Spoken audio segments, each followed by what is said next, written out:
Hello everybody, thanks for clicking on the video. After a great weekend full of college football with ranked matchups, great offenses against great defenses, let's look and dive back into my Heisman watch list as we try to fluctuate throughout the season so far, and especially after this week.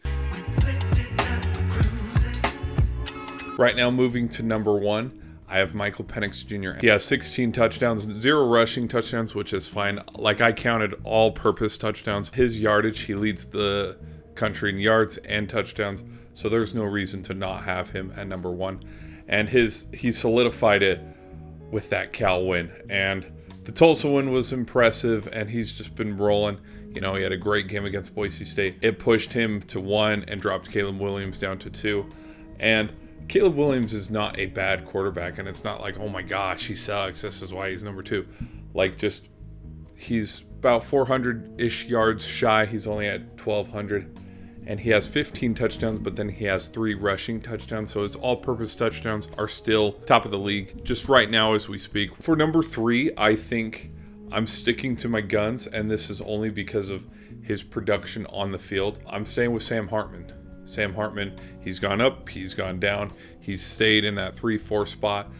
Just depending on weeks, whether it was Quinn Ewers jumping to number 2, Shedeur Sanders jumping to number 1. But then, even though he didn't have the most flashiest of games against Ohio State, his all-around performance on the field to lead that Irish offense, his touchdowns, his yards, he is still one of the top 3, top 4 quarterbacks in the country right now. Honorable mentions that almost cracked the top 3.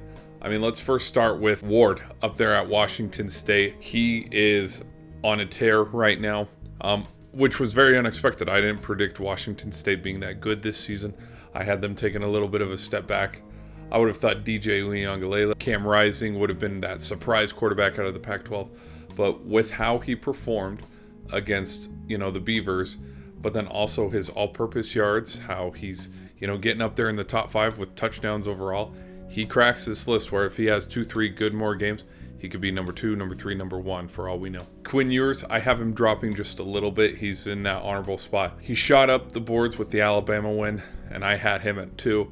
But then just production against Wyoming and now Baylor, he's just floating right now, where if he has another explosive game, kind of like how it was at the beginning of the year with Shedeur Sanders, and how Caleb Williams has been able to consistently game in, game out. If he does that, he'll jump back up to number 2, number 1. Then my last one, got to give a lot of credit to Bo Nix. He's got 12 touchdowns overall, but what jumped him into the, hey, let's keep our eyes on him, more than Kyle McCord against, Notre Dame. He had 3 passing touchdowns and 1 rushing touchdown. That's 4 total scoring drives for the Oregon Ducks in their onslaught against the Buffaloes. And so he has said hello, and right now, if the Heisman ended today and we had to give out a prize in a few days on Friday night, he'd be at least going to New York and being nominated. So these are my top quarterbacks I'm looking at for the Heisman watch list after week 4. Anyways, I'll catch you in the next video. Thanks for watching. Peace.